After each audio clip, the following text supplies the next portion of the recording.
साथियों, 2 लाइन किसी शायर की लिखी हुई। तूफानों से आँख मिलाओ, सैलाबों पर वार करो, मल्लाहों का चक्कर छोड़ो, तैर के दरिया पार करो। जीवन में संघर्ष बहुत है, हम सभी लोगों को सामना करना है, क्योंकि जो सामना नहीं कर पाते हैं वो आत्महत्या कर लेते हैं। आत्महत्या करने के बाद भी कौन सा नाम हो जाता है। चलिए आ जाते हैं। कोई ना कोई मुद्दा उठते रहना चाहिए। हम लोगों का, हिंदुओं का धर्म ग्रंथ है रामचरितमानस।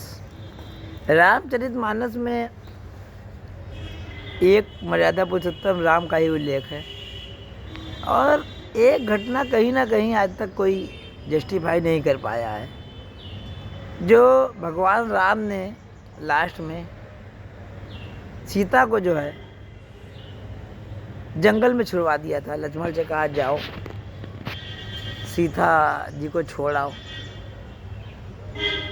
हर चीज़ तो मर्यादा पुरुषोत्तम को जस्टिफाई करती है, लेकिन सोचता हूँ क्या ये चीज़ जस्टिफाई करती है उनके कैरेक्टर को?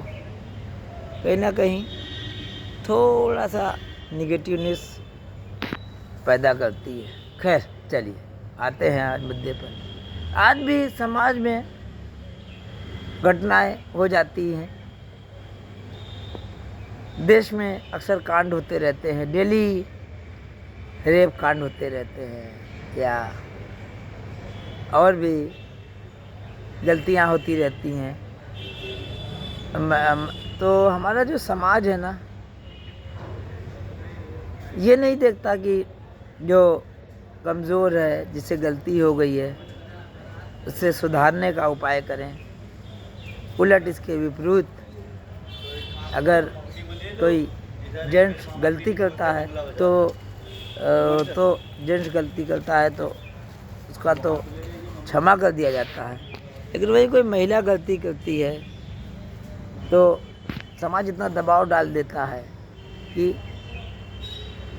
आत्महत्या तक करना पड़ जाती है। अक्सर उसकी गलती नहीं भी होती है। तो यहाँ लोगों की संवेदनाएं बहुत कमज़ोर हैं। चलिए एक घटना सुनाता हूँ आपको। एक घटना है रमेश और क्या कहते हैं कि पिंकी के जीवन की। खैर कोई दोनों की विवाह हुआ था और करीब अच्छी खासी लाइफ चली, दोनों खुश थे, खुशहाल थे, कोई ऐसी दिक्कत नहीं थी। लाइफ 15 साल बीत गए। रमेश जो थे पिंकी को मोटिवेट करने की कोशिश करते रहते थे, और कहीं ना कहीं कुछ ना कुछ पढ़ाई लिखाई ज्ञान की चीज़ करने की कोशिश करते थे। पिंकी भी इसी तरीके से सहयोग देती रही और अच्छा खासा जीवन चल रहा था। लेकिन इस बीच शायद होनी जैसे कैसे भी हो सकती है, और गलती चाहे आदमी हो चाहे औरत हो सकती है। जैसे एक कांड हुआ था कानपुर में, टीचर हत्या कांड था, कि उसने तो खैर जानबूझ के हत्या ही करवा दी थी, लेकिन क्राइम पेट्रोल या सीआईडी में देखो तो घर में आने वाले शख्स अक्सर ऐसे होते हैं। जैसे कानपुर में जो टीचर हत्याकांड, उसका घर में आने वाले मिस्त्री से अफेयर हो गया था। इस तरीके से घर में प्रायः बहुत लोग आते जाते रहते हैं, और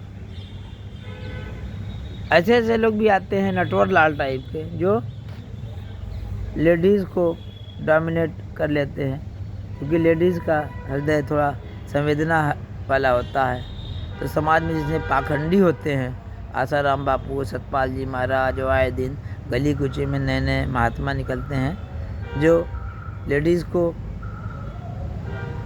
मतलब ब्लैकमेल करते हैं, यौन शोषण करते हैं, क्योंकि लेडीज़ थोड़ा कमज़ोर होती है, उसको डराना धमकाना आसान होता है। तो मैं बात कर रहा था रमेश और पिंकी की।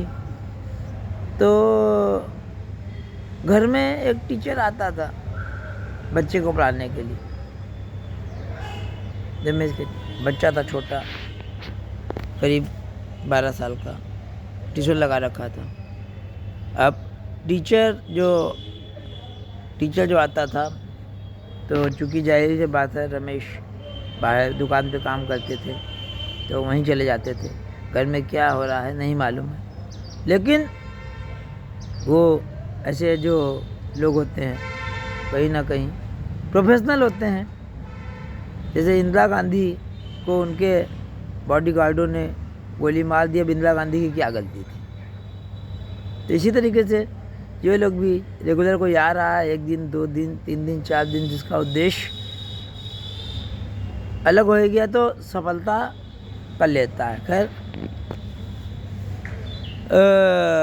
अब वो पढ़ाई में कम, बात करने में पिंकी से ज़्यादा समय बताता था। घर का जो टीचर था,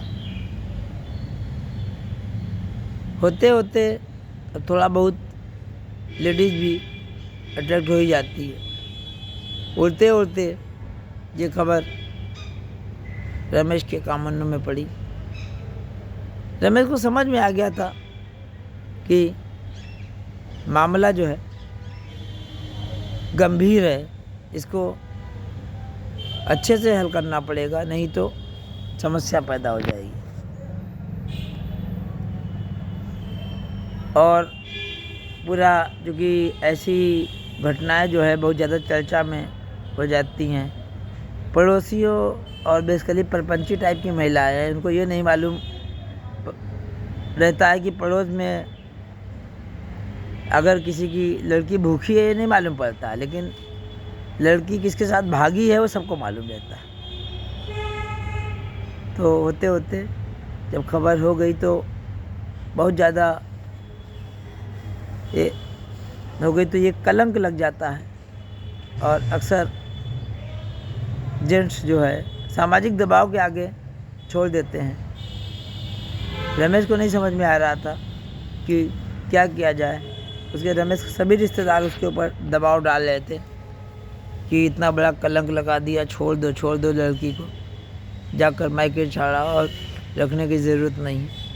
और प्रायः 90-95% केसेस में ऐसा हो भी जाता है कि रमेश टाइप के लोग जो है छोड़ देते हैं, क्योंकि बहुत ज़्यादा सामाजिक दबाव हो जाता है और आदमी बर्दाश्त नहीं कर पाता, कठिन चुनौती होती है। वही हम जब बात कर रहे थे भगवान राम की, कहीं उनके ऊपर भी दबाव था। जब जो धोबी ने कहा, धोबी मीन्स एक समाज, dhobi means not a person, dhobi means एक समाज बुरा था। तो ऐसे ही आज भी आ जाता है लोगों के ऊपर, जो पता लग जाता है तो 2 रास्ते होते हैं, तो छोड़ दो। एक तरह दूसरा ये रास्ता है कि फिर से समस्याओं का निवारण किया जाए। कैसे किया जाए, ये बड़ी चुनौती है।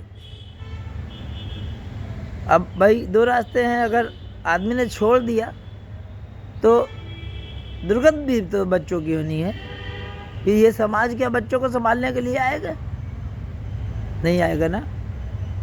अच्छा, हम ये होते हैं समाज के चोचलों के चक्कर में पड़ जाते हैं, कभी बहन, कभी भाई, कभी भाभी, कभी ये वो, ये जो ढोंगी और पाखंडी टाइप के रिश्ते होते हैं, इंसान की समस्याओं से का समाधान करने के लिए नहीं होते हैं, ये समाधान को समस्या बना देते हैं। तो ऐसे समय पुरुषों के सामने बड़ी चुनौती हो जाती है। अगर महिलाओं के साथ ऐसे कांड हो जा रहे हैं, अश्लीलता के कांड हो रहा है, छेड़छाड़ के हो जा रहे हैं, या ऐसे लोग आ रहे हैं, तो क्या करें?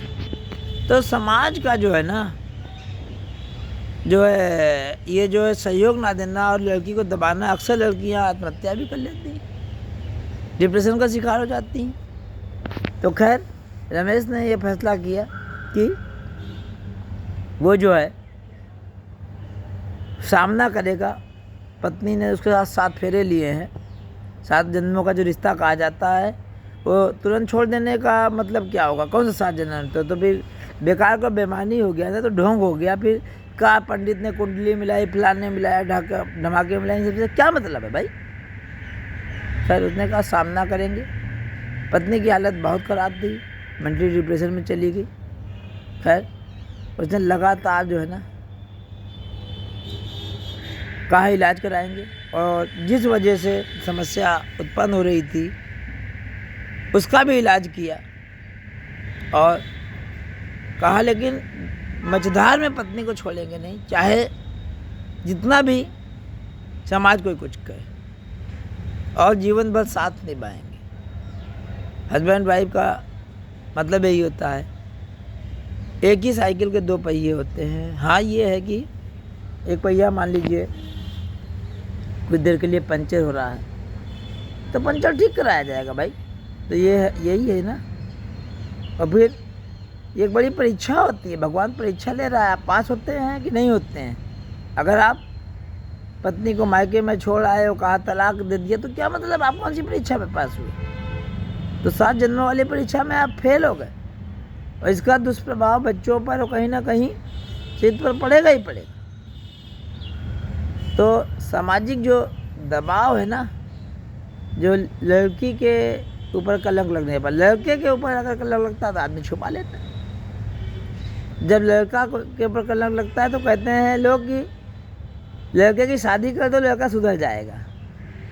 और लड़की के ऊपर कलंक लगता है तो समाज का चरित्र दोहरा हो जाता है।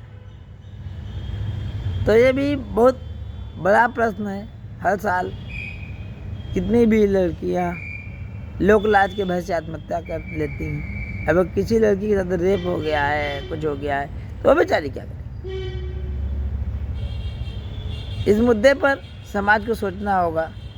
राजा राममोहन राय की सगी भाभी जा रही थी सती होने, और सती हो भी गई। उन्होंने लाख रोका लेकिन नहीं रोक पाए, लेकिन उन्होंने फैसला किया कि सती प्रथा पर प्रतिबंध लगा देंगे, और वो लड़ते रहे। राजा राम मोहन राय जैसे लोग बहुत कम होते हैं। और मज़े की बात यह है, महिलाएं ही महिलाओं की ज़्यादा दुश्मन है। देवरानी जेठानी, सास बहू, महिला की सबसे बड़ी दुश्मन आज भी। भले ही चंद्रयान छोड़ा गया है, सूरज पर रिसर्च हो रही है, और महिलाएं, और लखनऊ में आलमबाग की ऋतु भी इसमें है, लेकिन देखा जाए तो सास बहू वाली सोच आज भी समाज में वही कायम है। सरपंच दबाव ये बहुत कायम है। तो ऐसी घटना है जब लेडीज़ पर कलंक आ रहा है, उसके लिए भी समाज को सोचना होगा साथियों। मिलता हूँ। जय हिंद, वंदे मातरम, भारत माता की जय।